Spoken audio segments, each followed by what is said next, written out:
Hello friends, welcome to Ayesha study centre. Friends, आज हम लोग रोशन सर का करंट अफेयर का नया बुक जिसमें चैप्टर नंबर 5 केंद्रीय बजट को देखेंगे। चलिए देखते हैं केंद्रीय बजट को, उसके बाद फिर बिहार बजट को देखेंगे। पहले केंद्रीय बजट देख लेते हैं। कर बजट क्या है? रेनगेज के अनुसार आधुनिक राज्य में बजट सार्वजनिक प्राप्तियों एवं खर्चों का पूर्वानुमान है और कुछ खर्चों को करने तथा प्राप्तियों को एकत्र करने का अधिकृतकरण है। बजट शब्द का प्रयोग सर्वप्रथम 1773 में एक व्यंग्य रचना में इंग्लैंड के प्रधानमंत्री रॉबर्ट वालपोल के ओपनिंग द बजट नामक वित्तीय योजना के विरोध में किया गया था। अगला है संवैधानिक प्रावधान। बजट का संवैधानिक प्रावधान क्या है? तो भारतीय संविधान के अनुच्छेद 112 में वार्षिक वित्तीय बजट की विवरण दी गई है। संविधान के 112 में वार्षिक बजट का विवरण दिया गया है और भारतीय संविधान के अनुच्छेद 202 के तहत राज्य सरकार को हर साल अपने बजट को विधानमंडल में पेश करना पड़ता है। इसे वार्षिक वित्तीय विवरण भी कहा जाता है। यानी कि अनुच्छेद 202 के तहत राज्य सरकार को हर साल अपने बजट को विधानमंडल में पेश करना पड़ता है। इसे वार्षिक बजट या वित्तीय बजट भी कहा जाता है। वित्तीय वर्ष हो जाएगा केंद्रीय बजट का 1 अप्रैल से 31 मार्च तक। 1 अप्रैल 2025 से 31 मार्च 2026 तक। अब बात करते हैं भारत में पहला बजट। तो भारत में पहला बजट 7 अप्रैल 1860 को पेश किया गया था। भारत में पहला बजट कब पेश किया गया था? तो 7 अप्रैल 1860 को पेश किया गया था, जिसे ब्रिटिश सरकार के वित्त मंत्री जेम्स विल्सन ने पेश किया था। और किसने पेश किया था? ब्रिटिश सरकार के वित्त मंत्री जेम्स विल्सन ने पेश किया था। और आज़ादी के बाद की बात करते हैं बजट। तो देश का पहला बजट 26 नवंबर 1947 को पहले वित्त मंत्री R.K. शंसमुखी चेट्टी ने पेश किया था। किसने पेश किया था? आर के शनमुखम चेट्टी ने पेश किया था। और गणतंत्र के बाद पहला बजट 28 फरवरी 1950 को जॉन मथाई ने पेश किया था। गणतंत्र के बाद कब पेश किया गया? तो 28 फरवरी 1950 को पेश किया गया था। बात करते हैं सर्वाधिक बजट किसने पेश किया। तो मोरारजी देसाई ने 10 बार बजट पेश किया और निर्मला सीतारमण ने 8 बार बजट पेश किया। यानी कि सर्वाधिक बजट 10 बार मोरारजी देसाई के द्वारा और 8 बार निर्मला सीतारमण के द्वारा पेश किया गया। अब आम बजट और रेल बजट को देखेंगे। एकवर्ट समिति के सिफारिश पर सन 1924 में रेल बजट को सामान्य बजट से अलग कर दिया गया। कब कर दिया गया? पहले रेल बजट और आम बजट दोनों एक साथ पेश किया जाता था, लेकिन 1924 में रेल बजट को सामान्य बजट से अलग कर दिया गया। अब विवेक देवरा समिति की सिफारिश पर वित्त मंत्री अरुण जेटली ने वित्तीय वर्ष 17-18 में रेल बजट और आम बजट को एक साथ पेश कर 92 साल से चली आ रही प्रथा को समाप्त कर दिया। यानी कि अरुण जेटली विवेक देवरा समिति की सिफारिश पर वित्त मंत्री अरुण जेटली ने 17-18 में रेल बजट को आम बजट के साथ मिलाकर एक साथ पेश किया। यानी कि इन दोनों बजट को मिला दिया गया। अब बात करते हैं बजट 25-26 की। तो पेश किया गया 1 फरवरी 2025 को पेश किया गया। तेलुगु कवि और नाटककार श्री गुरजादा अप्पा राव की प्रसिद्ध कहावत है, एक देश सिर्फ उसकी मिट्टी ही नहीं बल्कि एक देश उसके लोगों से है, के साथ वित्त मंत्री ने बजट पेश किया। यानी कि बजट पेश करते समय एक कहावत एक देश सिर्फ उसकी मिट्टी ही नहीं बल्कि एक देश के उसके लोगों से है के साथ वित्त मंत्री ने बजट पेश किया। और बजट का थीम क्या था? सभी क्षेत्रों के संतुलित विकास को प्रोत्साहित करते हुए सबका साथ सबका विकास। मुख्य वाक्य क्या था? तो इसमें हो जाएगा गरीबी, युवा, अन्नदाता और नारी पर जोर दिया गया, प्राथमिकताएं दिया गया।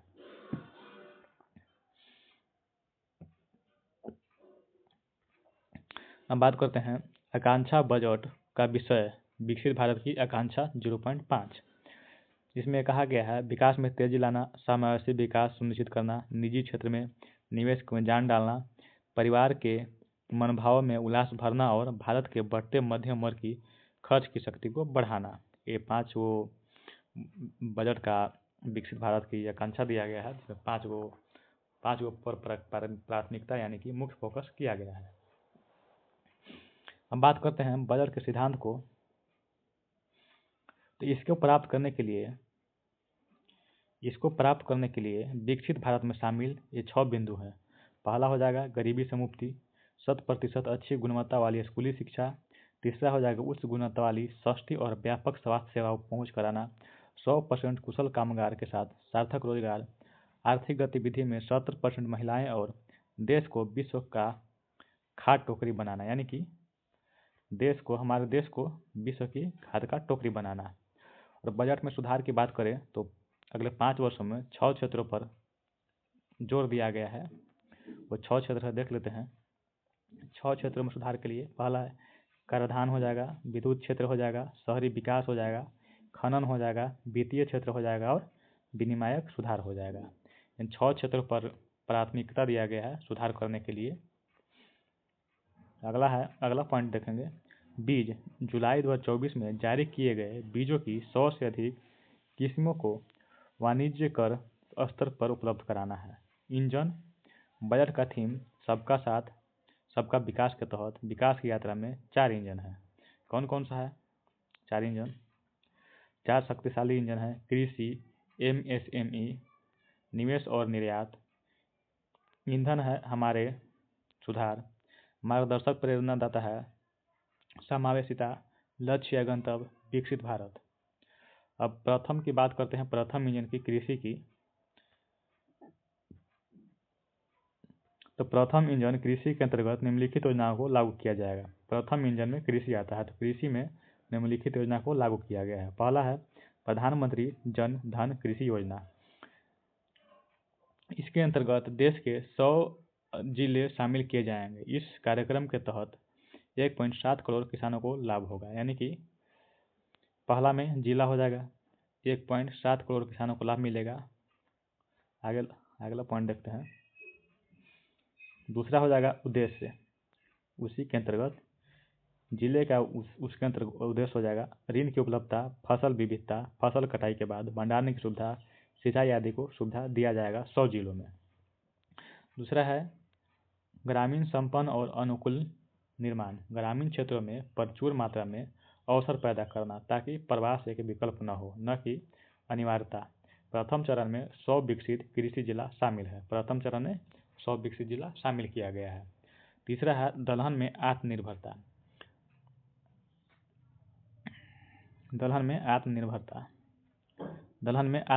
खाद्य में आत्मनिर्भरता प्राप्त करने के लिए राष्ट्रीय खाद्य दलहन मिशन की कार्यान्वित किया जा रहा है।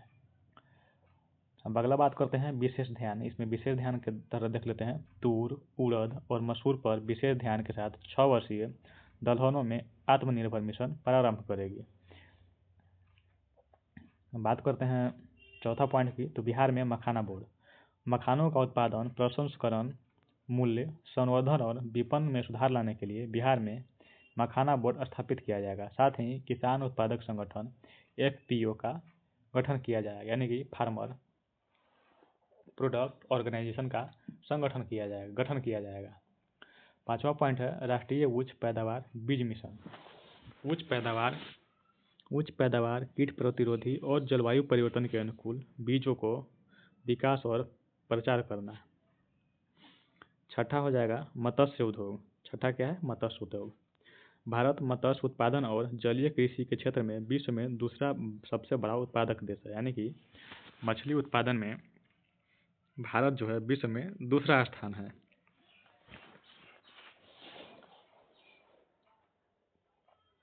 भारत का समुद्री खाद्य निर्यात 60,000 करोड़ का है। भारत का समुद्री खाद्य निर्यात कितना है? 60,000 करोड़ का है। और विशेष ध्यान अंडमान निकोबार और लक्षद्वीप समूह के साथ साथ भारतीय विशिष्ट आर्थिक क्षेत्र पर। 7वां है कपास उत्पादकता मिशन 5 वर्षीय। कपास कृषि की उत्पादकता और वहनीयता में पर्याप्त सुधार लाना। 8वां है किसान क्रेडिट कार्ड KCC। किसान क्रेडिट कार्ड के अंतर्गत पहला पॉइंट देखेंगे ऋण सुधार, दूसरा है ऋण की सीमा। तो पहला क्या है, किसान क्रेडिट कार्ड से 7.7 करोड़ किसानों को, मछुआरों और डेयरी किसानों को अल्पकालिक ऋण उपलब्ध करवाया जाएगा। यानी कि 7.7 करोड़ किसानों को और मछुआरों को और डेयरी किसानों को अल्पकालिक ऋण उपलब्ध करवाया जाएगा। और ऋण की सीमा हो जाएगी, किसान क्रेडिट कार्ड के माध्यम से ऋण लेने की सीमा 3 लाख से बढ़कर 5 लाख कर दिया गया। पहले था 3 लाख, किसान क्रेडिट कार्ड से आप 3 लाख का लोन ले सकते थे, लेकिन अब 5 लाख का कर दिया गया है। अगला है 9वां पॉइंट, असम में यूरिया संयंत्र। पूर्वी क्षेत्रों में असम के नामरूप में 12.7 लाख मीट्रिक टन की वार्षिक उत्पादन क्षमता वाला एक संयंत्र स्थापित किया जाएगा। कहाँ किया जाएगा, असम के नामरूप में किया जाएगा। 12.7 लाख मीट्रिक टन वार्षिक उत्पादन वाला एक संयंत्र स्थापित किया जाएगा। अगला पॉइंट है डाक व्यवस्था ग्रामीण उत्प्रेरक के रूप में 1.5 लाख ग्रामीण डाकघरों को भारतीय डाक पेमेंट बैंक में 2.4 लाख डाक सेवकों को ग्रामीण अर्थव्यवस्था के उत्प्रेरक के रूप में कार्य करने का तैयार किया जाएगा। अब बात करते हैं दूसरा इंजन की। दूसरा इंजन हो जाएगा MSME। इसमें 5.7 करोड़ MSME पर ध्यान के साथ विनिर्माण और सेवाएं शामिल है।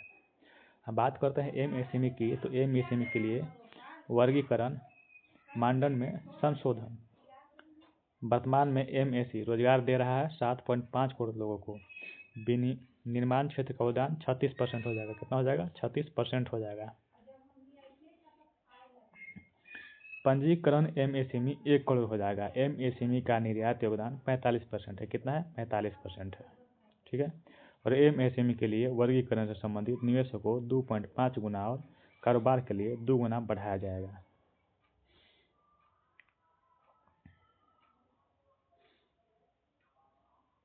अगला है गारंटी कवर के साथ ऋण उपलब्ध एवं पर्याप्त वृद्धि। सूक्ष्म और लघु उद्योगों के लिए ऋण 5 करोड़ से बढ़ाकर 10 करोड़ कर दिया गया है। इसमें अगले 5 वर्षों में 1.5 लाख करोड़ अतिरिक्त ऋण उपलब्ध कराए जाएंगे। स्टार्टअप के लिए बात करते हैं तो ऋण 10 करोड़ से बढ़ाकर 20 करोड़। उत्तम तरह से चल रहे निर्यातक MSME के लिए 20 करोड़ तक के सर्वाधिक ऋण उपलब्ध होंगे। तीसरा है सूक्ष्म उद्योग के लिए क्रेडिट कार्ड। पंजीकृत सूक्ष्म उद्योग के लिए 5 लाख की सीमा वाला क्रेडिट कार्ड उपलब्ध कराया जाएगा। स्टार्टअप निधि कोष स्टार्टअप के लिए वैकल्पिक निवेश AIF को 91,000 करोड़ रुपये से अधिक प्रतिबद्धताएं प्राप्त हुई है। अब पाँचवा हो जाएगा पहली बार बने उद्यमी के लिए नई योजना। यानी कि पहली बार उद्यमी के लिए नई योजना 5 लाख महिला SC/ST उद्यमियों के लिए एक नई योजना तैयार किया जाएगा। इन्हें अगले 5 वर्षों में 2 करोड़ तक का सर्वाधिक ऋण उपलब्ध होगा। छठा है फुटवियर और लेदर क्षेत्र फोकस प्रोडक्ट स्कीम पर। इस स्कीम का उद्देश्य क्या हो जाएगा, फुटवियर और लेदर क्षेत्र की उत्पादकता, गुणवत्ता और प्रतिस्पर्धात्मक बढ़ाने पर फोकस किया गया है। इससे फायदा क्या होगा, 22 लाख व्यक्तियों को रोजगार मिलेगा, 4 लाख करोड़ का कारोबार होगा और 1.1 लाख करोड़ का निर्यात होगा। 7वां है खाद्य प्रसंस्करण के लिए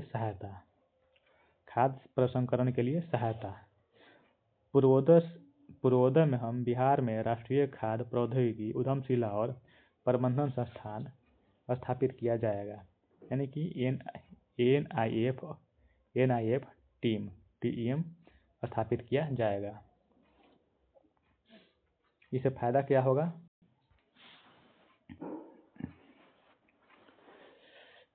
किसानों के उत्पादन मूल्य संवर्धन से उनकी आय बढ़ेगी, युवाओं को कौशल प्रशिक्षण, उद्यमशीलता और रोजगार के अवसर बढ़ेंगे। अगला है 8वां है विनिर्माण मिशन। मेक इन इंडिया को आगे बढ़ाना। लघु, मध्यम और बड़े उद्यमी को शामिल करते हुए राष्ट्रीय विनिर्माण मिशन की स्थापना किया जाएगा। 9 नंबर स्वच्छ प्रौद्योगिकी विनिर्माण। यानी कि solar, photovoltaic cell, electric battery, मोटरो विंड टर्बाइनों, अत्यधिक वोल्टेज वाले ट्रांसमिशन उपकरण और ग्रिड स्केल बैटरियों का इकोसिस्टम तैयार करना। तीसरा इंजन हो जाएगा निवेश। अब निवेश में देखते हैं लोगों में निवेश। इसके अंतर्गत निम्नलिखित योजनाएं शामिल है। पहला हो जाएगा सक्षम आंगनबाड़ी और पोषण 2.0। यानी कि इसमें देखेंगे 8 करोड़ से अधिक बच्चा लाभान्वित होगा। 1 करोड़ गर्भवती प्लस स्तनपान कराने वाली महिला शामिल होंगी। अगला है आकांक्षी जिला और पूर्वोत्तर क्षेत्र की 20 लाख किशोरियाँ। अब दूसरा पॉइंट देखेंगे अटल टिंकरिंग प्रयोगशालाएं, जिसमें हो जाएगा बच्चों में नवाचार की भावना तथा वैज्ञानिक सोच उत्पन्न करने और उनको बढ़ावा देने के लिए अगले 5 वर्षों में सरकारी स्कूलों में 50,000 अटल टिंकरिंग प्रयोगशाला स्थापित किया जाएगा। कितना प्रयोगशाला स्थापित किया जाएगा? तो 50,000 अटल टिंकरिंग प्रयोगशाला स्थापित किया जाएगा।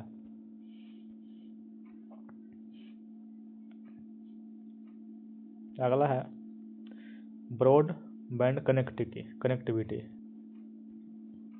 भारत नेट परियोजना के तहत सभी सरकारी माध्यमिक स्कूलों में प्राथमिक स्वास्थ्य केंद्र को इंटरनेट से जोड़ा जाएगा। अगला है भारतीय भाषा पुस्तक योजना। इसके अंतर्गत पॉइंट देखेंगे स्कूल और उच्चतर शिक्षा के लिए भारतीय भाषाओं में डिजिटल पुस्तकें प्रदान किया जाएगा। अगला पॉइंट है राष्ट्रीय कौशल उत्कृष्टता केंद्र।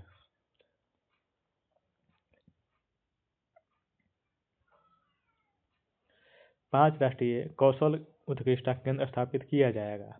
कितना स्थापित किया जाएगा? तो 5 राष्ट्रीय कौशल उत्कृष्टता केंद्र स्थापित किया जाएगा। अगला है आईआईटी में क्षमता विस्तार। 23 आईआईटी में विद्यार्थियों की कुल संख्या 100% की वृद्धि। कुल टोटल छात्र 6500 और छात्र होंगे। शिक्षा के लिए एआई उत्कृष्टता केंद्र। 500 करोड़ की कुल परिव्यय से शिक्षा हेतु एआई उत्कृष्टता केंद्र स्थापित किया जाएगा। यानी कि 500 करोड़ के लागत से एआई उत्कृष्टता केंद्र स्थापित किया जाएगा। डे केयर कैंसर केंद्र। अगला है डे केयर कैंसर केंद्र। अगले 3 वर्षों में सभी जिला अस्पतालों में डे केयर कैंसर केंद्र स्थापित किया जाएगा। वर्ष 25-26 में 200 केंद्र स्थापित किए जाएंगे। 25 से 26 में कितना किया जाएगा? 200 केंद्र स्थापित किया जाएगा। 9 पॉइंट है पीएम स्वनिधि। बैंकों से ऋण में वृद्धि। 30,000 रुपये की सीमा के साथ यूपीआई से जुड़े 7 क्रेडिट कार्ड। लाभान्वित होंगे 68 लाख स्ट्रीम वेंडरों को ऋण दिया जाएगा। दूसरा है अर्थ बी के देखेंगे हम अर्थव्यवस्था में निवेश। आवर्त संरचना में सार्वजनिक निजी भागीदारी ट्रिपल-पी मॉडल। ट्रिपल-पी प्रस्तावों को तैयार करने के लिए IIPDE यानी कि भारत अवसंरचना परियोजना विकास निधि स्कीम की सहायता ले सकते हैं। दूसरा है अवसंरचना के लिए राज्यों को सहायता। पूंजीगत व्यय के लिए 50 वर्ष की अवधि वाले ब्याज भुगतान मुक्त ऋण हेतु 1.5 लाख करोड़ का परिव्यय किया जाएगा। अगला है परिसंपत्ति मौद्रीकरण योजना 25 से 30। अगले 5 वर्षों के लिए 10 लाख करोड़ का निवेश किया जाएगा। चौथा है जल जीवन मिशन जल जीवन के तहत विस्तार 2028 तक किया जाएगा।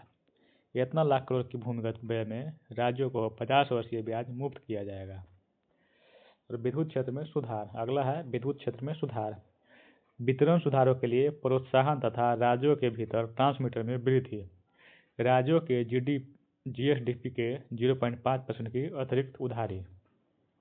अगला पॉइंट है शहरी चुनौती से निपटने के लिए 1 करोड़ लोग आवंटित। अगला है परिसंपत्ति मौद्रीकरण योजना 25 से 30। इस योजना में 10 लाख करोड़ की पूंजी वापस लेने के लिए शुभारंभ। 5वां है परमाणु ऊर्जा मिशन। वर्ष 2047 तक 100 गीगावाट परमाणु ऊर्जा का लक्ष्य रखा गया है और 20,000 करोड़ के परिव्यय से लघु मॉड्यूलर रिएक्टरों के ऊर्जा मिशन की स्थापना की जाएगी और 2033 तक 5 SMR चालू हो जाएंगे। अब बात करते हैं छठा, उड़ान क्षेत्रीय कनेक्टिविटी स्कीम। इसके तहत 88 हवाई अड्डों को जोड़ा गया है और 619 रूटों को क्रियाशील बनाया गया है।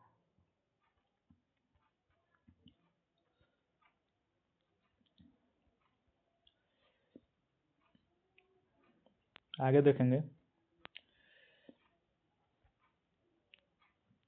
बिहार में ग्रीनफील्ड एयरपोर्ट। बिहार में ग्रीनफील्ड एयरपोर्ट की सुविधा होगी। पटना एयरपोर्ट और बिहटा में ब्राउनफील्ड एयरपोर्ट की क्षमता विकसित होगी। बात करते हैं मिथिलांचल में पश्चिमी कोसी नहर परियोजना। लाभ हो जाएगा, मिथिलांचल क्षेत्र में 50,000 हेक्टेयर से अधिक भूमि खेती किसानों को लाभ मिलेगा। अगला पॉइंट है पश्चिमी नहर EMR परियोजना के लिए वित्तीय सहायता। नवा पॉइंट है रोजगार प्रेरित विकास के लिए पर्यटन। देश में शीर्ष 50 पर्यटन स्थलों को राज्यों की भागीदारी से चैलेंज माध्यम से विकसित किया जाएगा। अगला है 10वां पॉइंट देखेंगे, चिकित्सा शिक्षा का विस्तार, यानी कि अगले 5 वर्ष में 75,000 सीटों लक्ष्य से 10,000 अतिरिक्त सीटें बढ़ाई जाएगी। ऑनलाइन प्लेटफॉर्म ई-श्रम पोर्टल पर पंजीकरण किया जाएगा और PM जन आरोग्य योजना के अंतर्गत स्वास्थ्य की देखरेख में किया जाएगा। अब सी देखेंगे, नवाचार में निवेश। अनुसंधान विकास और नवाचार आवंटन किया गया है 20,000 करोड़ रुपये। डीप टेक निधियां का कोष, उद्देश्य हो जाएगा अगली पीढ़ी को स्टार्टअप को उत्प्रेरित करना। तीसरा है PM अनुसंधान अध्ययतुवृत्ति, अगले 5 वर्षों में IIT और IISc के लिए कुल 10,000 अध्ययोतावृत्ति प्रदान किया जाएगा। चौथा है फसल जमरप्लाज के लिए जीन बैंक। खाद्य और पोषण सुरक्षा के लिए 10 लाख जर्मप्लाज्म लाइनों से दूसरी जीन बैंक स्थापित किया जाएगा। पांचवा है राष्ट्रीय भू-स्थानिक मिशन, उद्देश्य हो जाएगा बुनियादी भू-स्थानिक अवसंरचना और डाटा विकसित करना। छठा है ज्ञान भारतम मिशन, शैक्षणिक संस्थानों, संग्रहालयों, पुस्तकालयों और निजी संग्रहकर्ता के साथ पांडुलिपि का सर्वेक्षण किया जाएगा और इसका हो जाएगा 1 करोड़ से अधिक पांडुलिपियों को शामिल किया जाएगा। चौथा है इंजन निर्यात, उद्देश्य हो जाएगा निर्यात को बढ़ाना। इसके अंतर्गत प्रमुख मिशन है, पहला हो जाएगा निर्यात संवर्धन मिशन उद्देश्य, इसमें निर्यात ऋण तक आसान पहुंच क्रांति, बॉर्डर फैक्टरिंग सहायता, MSME को विदेशी बाजारों में गैर टेपरिंग की समस्या का समाधान करना। दूसरा हो जाएगा भारत ट्रेडनेट उद्देश्य, अंतर्राष्ट्रीय व्यापार हेतु भारत ट्रेडनेट नामक डिजिटल सार्वजनिक संरचना स्थापित की जाएगी। तीसरा है एयर कार्गो के लिए भंडारगृह की सुविधा स्थापित किया जाएगा।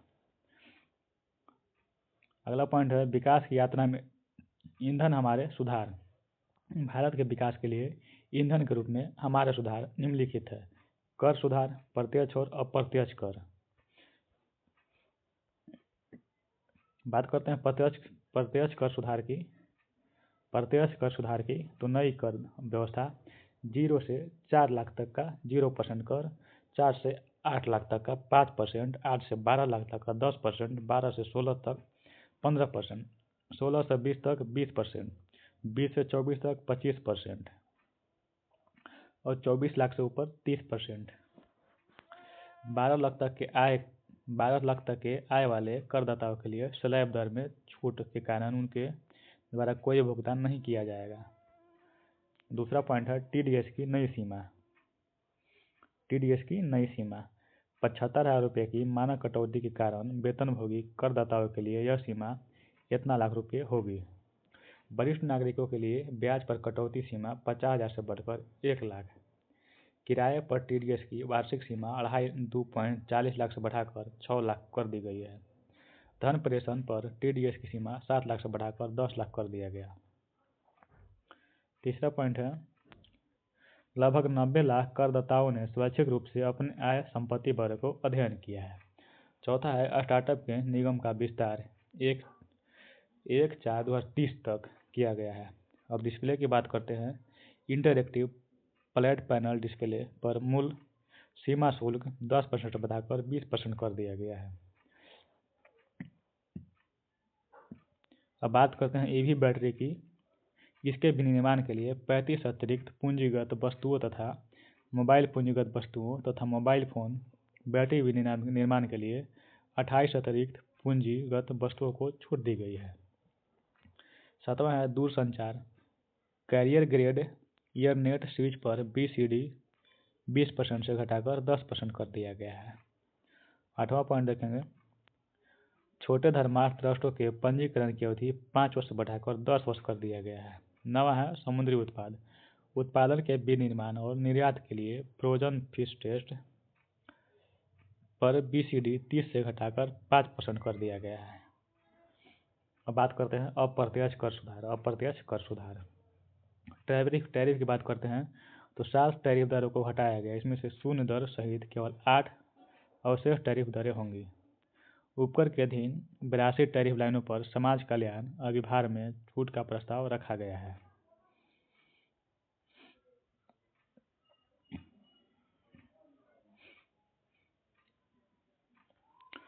दूसरा है औषधि दवाओं के आयात पर राहत, यानी कि 36 जीवन रक्षक औषधियों पर सीमा शुल्क पूरी तरह से छूट है और 6 जीवन रक्षक दवाओं को 5% सीमा शुल्क की सूची में शामिल किया गया है। इससे राहत की बात करते हैं तो विशेष रूप से कैंसर असाधारण लोगों को राहत मिलेगा। अगला पॉइंट है महत्वपूर्ण खनिज। कोबाल्ट, लिथियम, आयरन, बैटरी, पारा, जिंक सहित 12 अन्य महत्वपूर्ण खनिजों पर छूट का प्रावधान किया गया है। 4 नंबर देखेंगे हस्तशिल्प वस्तुएं। हस्तशिल्प वस्तुएं निर्यात की समयावधि 6 माह से बढ़ाकर 1 वर्ष किया गया। चर्म शोधक के लिए क्रश लेदर को 20% से निर्यात शुल्क से छूट किया गया। अगला है इन उपरोक्त कर को प्रस्ताव के परिणाम स्वरूप प्रत्यक्ष करों में 1 लाख करोड़ और अप्रत्यक्ष करों में 6,000 करोड़ का परित्याग करना पड़ेगा। बात करते हैं बीमा क्षेत्र की, तो बीमा क्षेत्र के लिए प्रत्यक्ष विदेश निवेश को 74% से बढ़ाकर 100% कर दिया गया है। छठा बात करते हैं प्रतिस्पर्धा सहकारी समाज में भावना को आगे बढ़ाने के लिए 25 में राज्यों का निवास मित्रता सूचकांक शुरू किया गया है। 7वां है जन विश्वास विधेयक 2.0। सरकार द्वारा 100 से अधिक कानूनी प्रावधानों और गैर आपराधिक बनाएगा। बात करते हैं 8वां कपड़ा। बुने हुए कपड़े पर BCD दर को संशोधित कर 20% या 115 रुपये प्रति किलोग्राम जो अधिक हो कर दिया गया है। बात करते हैं राजकोषीय नीति। संशोधित अनुमान 24-25। कुल प्राप्ति 31.74 लाख रुपये करोड़। कुल व्यय किया गया 47.16 लाख करोड़। राजकोषीय घाटा हो गया 4.8%। अब दूसरा पॉइंट देखेंगे बजट अनुमान 25-26 में कुल प्राप्तियां 50,65,345 करोड़। राजस्व प्राप्तियां हो जाएगा 34,20,409 करोड़ और पूंजीगत प्राप्तियां हो जाएगा 16,44,396 करोड़ 336 करोड़। बात करते हैं कुल व्यय की, तो कुल व्यय हो जाएगा 50,65,345 करोड़ और राजस्व व्यय हो जाएगा 39,44,225 करोड़ और पूंजीगत व्यय की बात करेंगे तो 11,21,090 करोड़। अब बात करते हैं राजस्व घाटा की 2025-26 में तो 1.5% यानी कि 5,23,846 करोड़ और प्रभावी राजस्व घाटा हो जाएगा 25-26 में 0.3 करोड़, ये 0.3% यानी कि 96,654 करोड़। अब राजकोषीय घाटा 25-26 की बात करते हैं तो राजकोषीय घाटा हो जाएगा 4.4% यानी कि 15,68,336 करोड़ GDP का। प्राथमिक घाटा हो जाएगा 2025-26 में 0.8% यानी कि 2,92,598 करोड़।